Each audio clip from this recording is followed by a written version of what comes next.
मेरे महबूब तेरे दम से है इस दुनिया में बाहर, वरना इस रंग भरी दुनिया में क्या रखा। आज महबूब भाई बोले, अब महबूब नाराज हो जाए तो किसे अच्छा लगेगा। बहुत अच्छा लगा, धन्यवाद। मंजिल नहीं कारवा बदलता है, जज्बा रखो जीतने का, क्योंकि किस्मत बदले ना बदले पर वक्त जरूर बदलता है। चर्चा प्रारंभ। चर्चा में माननीय महबूब। माननीय अध्यक्ष जी, पीठ की तरफ पर आपकी तरफ हम बहुत गंभीर भरी नजरों से देखते हैं। कहीं ऐसा कोई विवाद हो तो उसे आप सरलता से निपटाने का ही काम नहीं करते और संसदीय कार्य मंत्री उस पर बहुत तरीके से बहुत अच्छा सा मक्खन लगाकर उसे निपटाने की कोशिश करते हैं। लेकिन आज ये नेताजी का मामला है जिनके पदचिन्हों पर चलकर आज इस सीट तक हम पहुंचे हैं, और मैं कहूंगा जिन्हें पद्म विभूषण के सम्मान के साथ इन्हीं हिंदुस्तान में अकेले जो नेता थे जिन्हें नेता के नाम से संबोधित किया गया। जब जब भी विवाद होता है मानवर, उस पर पीठ को आपको विचार करना पड़ेगा, इतना हमारा अनुरोध है। और कहीं गलती हम अपने की नजर आती है तो हमने सबसे पहले, आपने अतुल प्रधान जी का उस वक्त कहीं लगा था आपको कि कहीं ना कहीं कुछ कहा गया है, मैं सबसे पहला व्यक्ति था जिन्होंने खेद व्यक्त किया था। और आज आपको इस चीज पर विचार करना पड़ेगा, जब जब भी विवाद होता है कहां से होता है, किसकी तरफ से होता है, कौन व्यक्ति करता है, हम सदन चलाना चाहते हैं। एक विपक्ष की तरफ से एक आदमी कोई का नाम ले दीजिए मानवर, माननीय अध्यक्ष जी, जो सदन चलाना नहीं तो मेरे महबूब हैं। मेरे महबूब तेरे दम से है इस दुनिया में बाहर, वरना इस रंग भरी दुनिया में क्या रखा। माननीय अध्यक्ष जी, तेरी आंखों से नजर आती है जन्नत की बहार। आगे पूरा करूं। महबूब से संबंधित हो तो पूरा कर लेना। अब ऐसा है, अब देखो उसको वो एपिसोड समाप्त हो गया। अच्छा, हो गया। अब उसको आगे आप चलिए। मानवर, ये आपके द्वारा मानवर जिन लोगों को यहाँ से बाहर किया गया था मानवर, उनको भी वापस दे लें मानवर। बाहर तो गए नहीं वो।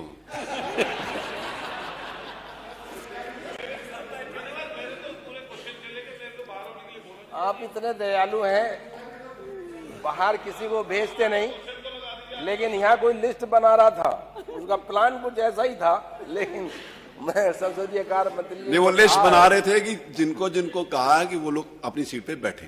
जी जी, नहीं मानवर, हमारा इतना अनुरोध है कि जो हुआ कहीं ना कहीं आपको इस पर विचार कर लें। जब जब जिस भी सदन बाधित होता है और किस कारणों से होता है, इस पर देखना पड़ेगा। जो हमारे कमाल अख्तर साहब ने भी कहा कि अगर कहीं लिखा गया है, साफ है कि प्रश्न 4 में जो लिखा गया है उसे भी आप निकाल दें, कार्रवाई से निकाल दें, इतना भी हमारा अनुरोध है। और हम बड़े दिल की अपनी तरफ से कह रहे हैं, पूरे विपक्ष की तरफ से, कि आपने जो बड़ा दिल दिखाकर, जिनके हम सम्मानहीन, जिनकी बदौलत पूरा विपक्ष हर हम बैठे हैं, आज उनके सम्मान में आपको भी पीड़ा हुई, हम बार बार आपका शुक्रगुजार हैं। मानवर, श्री राज्यपाल जी के अभिभाषण पर धन्यवाद प्रस्ताव पर हमारे नेता आदरणीय शिवपाल जी ने जो संशोधन प्रस्ताव रखा था, उसके विरोध में उसके पक्ष में मैं बोलने खड़ा हुआ हूं। नहीं, तुम्हारे वाले के विरोध में नहीं, अरे आप सुन लीजिए, जो रखा है उसके पक्ष में बोलने, उन्हीं के पक्ष में बोलेंगे ना, ठीक बोला।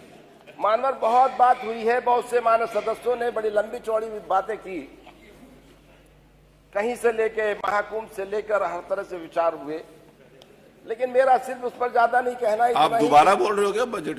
ये आज ये जो श्री राज्यपाल के अभिभाषण पर, राज्यपाल के अभिभाषण बोल, आपको दूसरी बार मौका मिला है? नहीं जी, दूसरी बार मौका मिला है?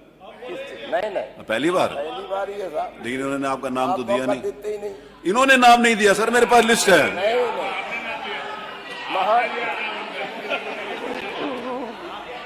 मैंने दिया, इन्होंने नहीं दिया। मानवर, बहुत लंबी बातें हुई हैं नेता पक्ष और विपक्ष की तरफ से। महाकुंभ पर अपने विचार रखे और दर्शाया कि पूरे प्रदेश में और महाकुंभ में क्या क्या हो रहा है। मुझे ज्यादा नहीं कहना, स्वच्छता, सुरक्षा और सुव्यवस्था कहीं रही है। जो प्लान बनाया गया था 100 साल का, वो कम से कम 100 करोड़ लोगों के आने का प्लान बनाया गया था, लेकिन आज की तारीख में भी 56 करोड़ लोग आए। लेकिन इसके बावजूद ये प्लान जब बना था, उस वक्त स्वतः सोचना चाहिए था कि कितने लोग 56 करोड़, लेकिन अब स्वतः सोचना चाहिए था कि कितने लोग जाम में फंसे हैं, उनके खाने की व्यवस्था, उनके नहाने की व्यवस्था, उनके रहने की व्यवस्था, उनके सोने की व्यवस्था, 4-4 दिन जो फंसे रहे हैं, वो व्यवस्था पर शायद ध्यान नहीं दिया गया था। बहुत लंबी बातें होती हैं डिफेंस इंडस्ट्रियल कॉरिडोर से संबंधित, उसमें मुझे ज्यादा नहीं कहना कि, लेकिन आपका जिला भी उसमें है। लगातार कहा गया है कि हाँ, हम, और मेरे ख्याल से तो कई बार उस पर विचार हुए हैं। आपका कानपुर भी है, अलीगढ़ भी है, बहुत से ऐसे हैं कि हाँ, वहाँ हम उसमें काम कर रहे हैं, 9,000 करोड़ रुपए लगाए, लेकिन आज तक ऐसा कहीं नहीं हुआ कि हाँ संभावित तो है लेकिन लगा है या उनसे कोई रोजगार मिला है। गरीबी की हदें मेरे ख्याल से और बेरोजगारी की हदें आप लगातार बहुत से सदन ने, हमारे साथियों ने कहा है, लेकिन बात करने बेसिक शिक्षा में ही आपके 78,000 रिक्तियां हैं और 78,000 रिक्तियां हैं। बेसिक शिक्षा में, माध्यमिक शिक्षा में 48,000 हैं। 20 लाख से अधिक बीटीसी सदस्य बैठे हैं, बीटीसी करे हुए लोग बैठे हैं और 15 लाख से अधिक आपके बीएड करे हुए लोग बैठे हैं, लेकिन आज तक उन पर कोई विचार नहीं। रिक्तियां आपके पास हैं, तो हर हालात में आप पर उन पर विचार करना चाहिए और कहीं ना कहीं उन्हें भरना चाहिए जब आपके पास इस तरह से टेक्निकल लोग भी मौजूद हैं। प्रदेश में 2000 वर्ष से गन्ना किसानों के समर्थन मूल्य में कोई वृद्धि नहीं हुई, जब उनकी लागत लगातार चौगुनी बढ़ रही है। लगातार मंत्री जी खड़े होकर बात करते हैं कि हाँ, बड़े पैमाने पर हमने भुगतान कर दिया। मैं मिलों का नाम दे दूंगा जिनका कम से कम जिस दिन से मिल चली है इस सत्र का एक भी पैसे का भुगतान नहीं हुआ, मैं मिलों का नाम दे दूंगा। इस पर विचार करना चाहिए कि कितना हमारा गन्ना घट गया। 10% नहीं, 20% पिछले सालों की से अपेक्षा इस बार घट गया और आने वाला जो सत्र चल रहा है 20% गन्ना इसमें घट जाएगा। गलत नीतियां और गन्ने का रेट ना बढ़ाना उसकी सीधी वजह है। कानून व्यवस्था के बारे में बहुत लंबी बातें की हैं, लेकिन हिंदुस्तान के अंदर बलात्कार, लूट, हत्या, महिलाओं पर अत्याचार में हुई है कि मेरे ख्याल से एनसीआरबी की रिपोर्ट 2024 की रिपोर्ट उत्तर प्रदेश में प्रति व्यक्ति की दर, अपराध दर 7.4 उत्तर प्रदेश के अंदर है। ये मेरी रिपोर्ट नहीं, एनसीआरबी की रिपोर्ट। इसलिए हमें इस पर देखना पड़ेगा। और दर्ज अपराधों में बहुत बड़ी चिंताएं आपने की हैं। दिल्ली में अपराध भी कम है आपके यहाँ। धन्यवाद। और मैं कहूँ अब इतना मौका तो दे दिया ना, नहीं मैं अनुरोध कर रहा हूँ आपसे। बोलिए। Manoj,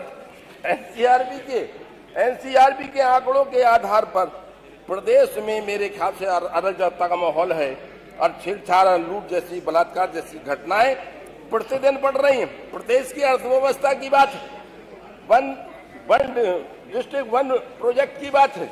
one district one project में आप बताइए किस जनपद के अंदर, मेरे यहाँ भी ऐसा नहीं है।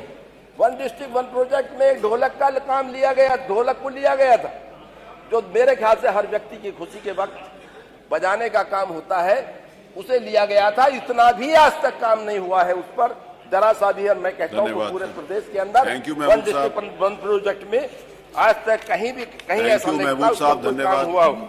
मानव प्रदेश में प्रदेश में धन्यवाद महबूब साहब। प्लीज सब लोगों को देखिए, आप डेवलप की बात कर रहे हैं, आप डेवलपमेंट की बात कर रहे हैं, बहुत अच्छी बात है। और मेरे ख्याल से तो मैं कहूंगा कि आज देखिए शहरों में ही देख लीजिए कि खड़ंजे पड़े हैं आज भी शहर में। विकास नाम की चीज नहीं, उस पर विचार करने की किस तरह से वो बड़े पैमाने पर उस पर काम हो।